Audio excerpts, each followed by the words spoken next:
Hi, I'm Dr. Elliot Adam from ElliotOracle.com. I'm also the author of the award winning Fearless Tarot and Tarot and Love Consulting the Cards and Matters of the Heart. Both are available from Llewellyn Books and are also available online wherever books are sold. And if you like my approach to tarot, which is focused on personal empowerment instead of fear, doom, and gloom, you're really going to love these books.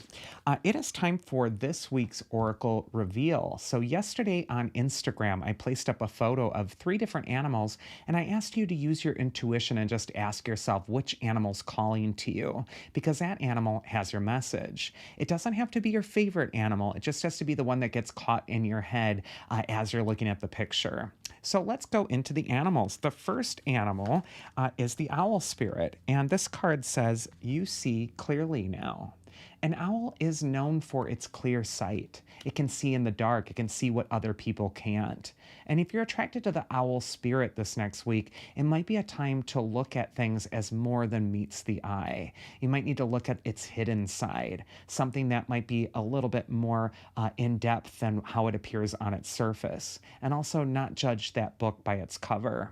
Owl can also represent psychic impressions and the ability to see what other people might not want you to see. So it's important you're trusting what you do see because you are seeing clearly now. First card for Owl is where it's best to place your focus this next week. And we get the Nine of Cups, which is a card of plenty in all things and pleasure. It brings up to mind for me that old saying, life is a banquet and most poor suckers are starving to death, from Auntie Mame. And it's so true that there's this banquet set before you, Owl, this next week. And it's important that you're taking advantage of it, that you're really enjoying and living up your life to the fullest extent. The Nine of Cups also shows that the table's been set with 9 cups meticulously all in a row. And this could say that you're really setting the table for your own successes down the line. It might be a time to make your preparations for the upcoming banquet as well. And the Nine of Cups finally is called the Wish card. So for the owl, this could be a time when you're really getting clear on what your intentions are and what you really wish to see happen. Next, we're going to go into the advice from your inner wisdom if you pick the owl. And appropriately, we get the moon card, which is very owly. The moon indicates that your instincts, your intuition are calling you. It's also telling you that you're able to see what's in front of you very clearly. And I feel like what you're able to see clearly has to do with the upcoming banquet, the thing you're trying to set up for yourself. You might be getting little impressions like, don't go this direction. Maybe it's time to go this direction. Or you might even find that divine detours are helping you find your way towards your initial path. And yet, this moon card is telling you the importance of listening to those undercurrents, those unconscious emotions or feelings that seem to be surfacing at this time, and not to push them down or neglect them. I really feel like you're so close to something that is manifesting something great. Finally, that moon card is Luna in Latin, where we get our word in English, lunatic, from. So when you ignore your deeper inner instincts, your deeper feelings, and you shove them down, you might start to feel a little crazy or unlucky or like things aren't working for you. And so it's so important that you're really trusting yourself, trusting what you're seeing, because what you're seeing is very clear. And then finally, the mythic archetype that's going to help you if you pick the owl is Carpo. And her card says summer fruits, but what Carpo really is the goddess of increase, harvest. I feel like a harvest is coming for the owl, and all your energy's been building up into this point to make that possible. And it's important that you're able to see through the dark, see through the unseen, what you can't see, and keep focusing in on what that goal is, despite any opposition. It's important to trust yourself. Next, we're going to go into the Swan spirit, and this card says, time for a deep dive.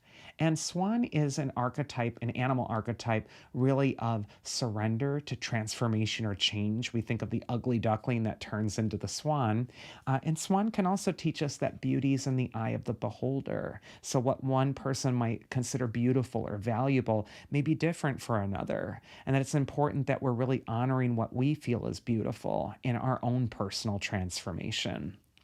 First card for Swan is where it's best to place your focus this next week, and we get the High Priestess herself. The Swan spirit, it just feels like your instincts, your intuition, that inner voice is really guiding you at this time. And there's a tranquility to both the Swan and the High Priestess archetype. The High Priestess is seated before a vast sea, which is a symbol for her inner knowing, her lifetimes upon lifetimes of wisdom that she's accumulated. And it is obscured by that little shroud behind her, decorated with pomegranate fruits, which are the fruit of the underworld. They can represent our fear of death or change or transformation. And yet the high priestess serenely sits in front of those pomegranates calmly, and she says there's nothing to fear with the change that's in front of you. And so too for you, Swan. I feel like the transformation that's in front of you is profound, and it's also very beautiful. And you need to trust your instincts as you're sort of gliding through this time. And you also need to stay in touch with the lifetimes upon lifetimes of inner wisdom that you've accumulated and really put that into play this next month. Next, we got the advice from your inner wisdom if you pick the Swan, and we got the Seven of Wands. This is a card of standing in your integrity and also choosing the high road. The high road isn't always the easy road, as this person's finding out on the card. There's these nameless, faceless people that are trying to knock him off the top, and yet he's holding his ground. He's also wearing two different shoes, which indicates that he's a nonconformist. He goes his own path, and he's doing his own thing. And I think this card is just coming up for you, Swan, to say that the path that you're gliding down isn't going to resemble everybody else's path. It's unique to you, and it's important that you're honoring your own journey and you're seeing the wisdom in it. And then finally, we have the mythic archetype that's going to help you, and we have Harmonia here. She's the goddess daughter of Aphrodite and Ares. So Ares is the god of war, Aphrodite is the goddess of love. And so she's that blending between the masculine, the feminine, the aggressive, and also the passive. And I just feel with Harmonia right now, it's important that you're in harmony, Swan, in this next transformation. There's both this receptive energy of the High Priestess, but also this assertive, taking a stand energy of the Seven of Wands. And Harmonia is telling you to put those both into balance. And then finally, we have the Squirrel spirit, and this card says, believe in yourself. And aside from believing in yourself, Squirrel for me in the animal kingdom is also just an archetype of making preparations, thinking ahead, squirreling away those resources so that they're there for you later on. First card for Squirrels, where it's best for you to place your focus. And we got the Two of Wands, which is a card of ambition and growth. I feel like you might be making some preparation, Squirrel, for a future ambition. It's like you're a plant that's been in the pot for too long. You've outgrown it. Your roots are bursting out. And now you need to be repotted in something that gives you a little bit more room to grow. The Two of Wands is a growth card, and it's telling you that your old world, your old reality, it just isn't big enough for you anymore. The figure on this card is holding the globe, which means that he's opening himself to all the future possibilities. And so I think this is a time to grow or expand for Squirrel. Next card is going to be advice from your inner wisdom. And we got the three graces, or the three charities from Greek mythology. And it's from these three goddesses that we get the words charm, charisma, character from. And the three graces could be reminding you, as the squirrel, that you don't want to underestimate the power of charisma, charm, and kindness to get what you want. Sometimes if we're just pleasant and bring the mood up with the people around us, they just want to do stuff for us. So I just feel like you want to make it easier on yourself, Squirrel. It's not just a time of striving, but it's also a time of showing who you are, and also really just allowing those more charismatic qualities within yourself to raise the energy around you and to increase your chances for success. And then finally, the mythic archetype that's going to help you is Mnemosyne. She is the goddess of memory.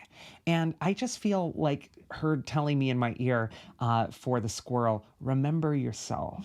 Remember who you are, and really get in touch with that strongest part of yourself, because that's going to be what really gets you to the next level with the ambitions that you have.